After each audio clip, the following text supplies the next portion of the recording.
नमस्कार, मी सुशील कुलकर्णी. आपण पाहताय अॅनालायझर.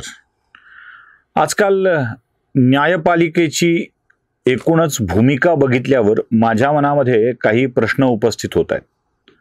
आता न्यायपालिकेने देशातल्या अन्य संवैधानिक व्यवस्थेला अगदीच मायक्रो लेवलवर ऑपरेट करण्यासाठी नियंत्रण ठेवायचं ठरवलं आहे का, असा माझा प्रश्न पडतो.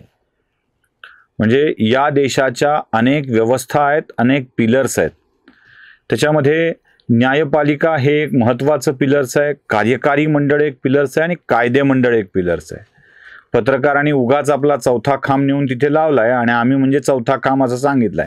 कारण एखादी इमारत चौथ्या खांबाशिवाय 4 खांबाच्यावर उभी राहत नाही. असं असल्यामुळे एक चौथा खांब असला पाहिजे, म्हणून पत्रकारिता एक चौथा खांब मानला जातो. तो मानला जातो. मी चौथा खांब बिंब मानत नाही, मी त्याला चौथा पाय मानत असतो, जो कुठेही टाकायच्या उपयोगाला येत असतो. न्यायपालिका, कार्यकारी मंडळ आणि कायदे मंडळ, याच्यामध्ये कायदे मंडळाने कायदे करावेत, त्या कायद्याचं पालन होतंय की नाही याची खबरदारी न्यायपालिकेने घ्यावी आणि कायदे मंडळाने ठरवून दिलेल्या धोरणानुसार कार्यकारी मंडळाने आपलं काम करावं अशी त्याची अपेक्षा असते. म्हणूनच सरकार आपल्याकडं संसदेला जबाबदार असतं. म्हणजे संसदेचा विश्वास असेपर्यंतच सरकार अस्तित्वात राहतं आणि सरकार शासन आणि प्रशासन चालवत असतं. या सगळ्या घटकांच्याकडे आपण बघितलं म्हणजे चौथा खांब खरं तर सरकार असा व्हायला पाहिजे, जे वेगळं असतं. प्रशासन एक खांब आहे, सरकार एक खांब आहे, कायदे मंडळ एक खांब आहे आणि न्यायालय एक खांब आहे. या सगळ्यांना आपापल्या पद्धतीनं काम करण्याची मुभा असते. म्हणजे त्यांना त्यांची धोरणं, वर्तुळं ठरवून दिलेली असतात आणि त्यानुसार प्रत्येकाने काम करायचं असतं. प्रत्येकाचं एकमेकावरती बंधन राहिलं पाहिजे.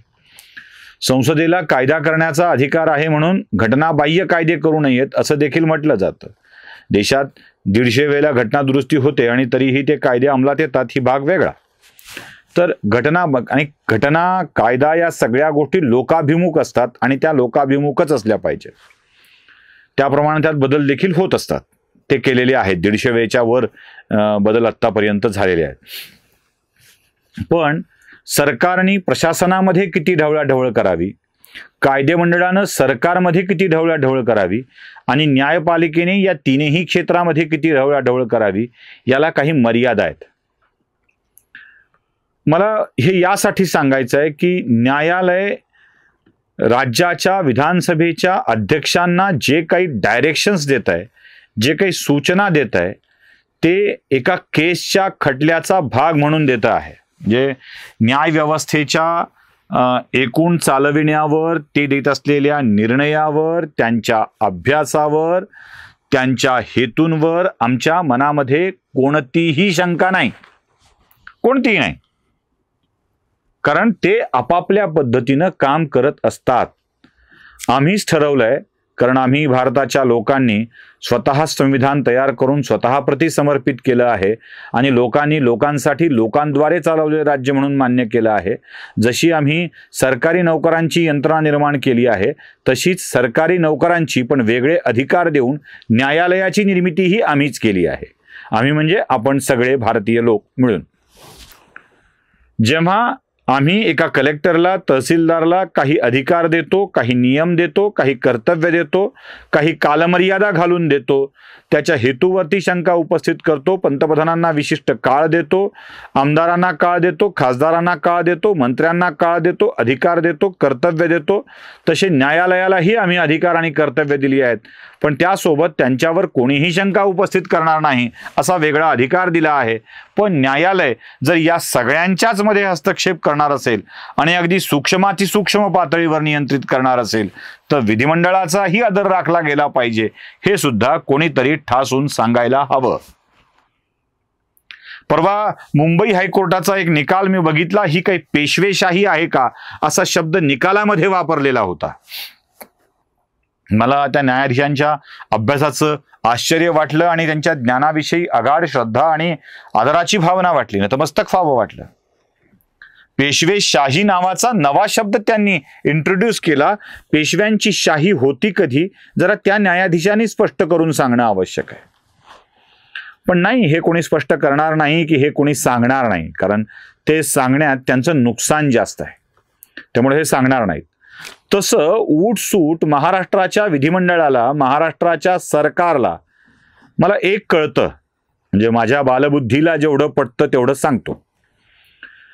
सरकार चालवण्याचं काम बहुमतातल्या पक्षांनी, गटनेत्यांनी करायचं असतं. सरकार चालविण्याचं काम बहुमतातल्या नेत्यांनी करायचं असतं. ज्याच्याकडे संख्याबळ तो सरकारचा प्रमुख. हाच निकष 2019 साली बघितला तर स्पष्टपणे जनादेश, भारतीय जनता पक्ष आणि शिवसेना यांच्या युतीला होता. आता देवेंद्र फडणवीस पुन्हा मुख्यमंत्री होणार ही शक्यता असताना अचानक उद्धव ठाकरेंनी सत्तेची गणितं बदलवली आणि ते स्वतः मुख्यमंत्री बनले, काँग्रेस, राष्ट्रवादी काँग्रेसची साथ घेऊन. निवडणुकीच्या आधीची युती याला फाट्यावर बसून, धाब्यावर बसून उद्धव ठाकरेंनी दुसरी युती केली, निवडणुकीनंतरची युती केली आणि संख्याबळ जमवलं. आता एवढा मोठा फटका दिल्यानंतर भाजपने उद्धव ठाकरेंचीच माणसं काढून घेतली आणि आपलं सरकार बनवलं, त्यांच्याच पक्षाच्या माणसाला मुख्यमंत्री बनवून. जर भाजपची ही कृती असंवैधानिक असेल तर उद्धव ठाकरेंची ती कृती देखील असंवैधानिक ठरतेच की. जर संख्याबळ जमवणे हा हेतू असेल तर दोन्ही कृती वैध ठरल्या पाहिजेतच. आणि बहुमत सिद्ध करणे ही जबाबदारी न्यायालयाची नक्कीच नाही आहे. पात्रता, अपात्रता, बहुमत सिद्ध करणे याबाबतची जबाबदारी एका वेगळ्या व्यासपीठाकडे दिली गेलेली आहे. आता अशी अपेक्षा आहे का की विधिमंडळाचे सर्वोच्च प्रमुख, विधानसभेचे अध्यक्ष आपल्या रोजच्या रोज कृती न्यायालयात सांगतील? न्यायालय असा टाइमलाईन घालून विधिमंडळाला सांगू शकतं का की तुम्ही एवढ्याच काळात हे केलं पाहिजे, तुम्ही असंच केलं पाहिजे, तुम्ही असाच निर्णय दिला पाहिजे? विधिमंडळाचा निर्णय एखाद्या व्यक्तीला पटला नाही पटला तर तो त्याने तिकडे द्यावा ना. बरं, माझं दुसरं म्हणणं असं आहे, विधानसभेचे अध्यक्ष म्हणतायत, म्हणजे माझं म्हणणं त्यावर आलंय हा.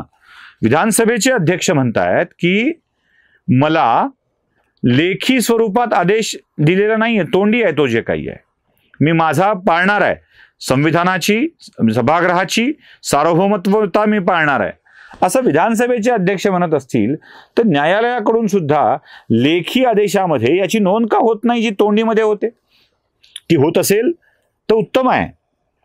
म्हणजे या स्वरूपामध्ये तोंडी निर्णय पास करून सर्वोच्च न्यायालय किंवा आमच्या देशातलं न्यायालय हे आमच्या देशातल्या कायदेमंडळाच्या अधिकारांनाच बाधित करताय का? हा प्रश्न एक सामान्य माणूस म्हणून आमच्या मनामध्ये उपस्थित होतो. एवढ्या सूक्ष्म पातळीवर न्यायालयाचं हे नियंत्रण उद्या कोणत्या स्तरावर घेऊन जाईल? संसदेला कायदे करतानाही न्यायालयाला विचारावं लागेल आणि संसदेतले कायदे बहुमतानं संमत करताना न्यायालयाची परवानगी घ्यावी लागेल. जर न्यायालयानं बहुमताला डावलून त्या कायद्याला हो किंवा नाही असं सांगितलं तर जनमताचं काय? ज्या आधारावर आम्ही राजकीय पक्षांना निवडून देतो, राजकीय पक्षांनी धोरणांमध्ये बदल करावा, धोरणं राबवावीत, धोरणे ठरवावीत यासाठी निवडून देतो, त्या अधिकारांचं काय? लोकसभा, विधानसभा ही कायदेमंडळ आहेत, ती सार्वभौम सभागृह आहेत. त्यांच्या प्रमुखांनी त्यांना नेमून दिलेल्या निर्णयानुसार त्यांनी काम करायला हवा आणि पटलं न पटलं तर न्यायालयानं त्याबाबत विचार करायला हवा. न्यायालय असं जर नियंत्रित करू लागलं तर उद्याचा काळ हा न्यायालयीन सरकारचा काळ येईल हे लक्षात ठेवायला हवं आणि हाच धोका मला दिसतोय जो तुमच्या समोर मांडतोय. नमस्कार.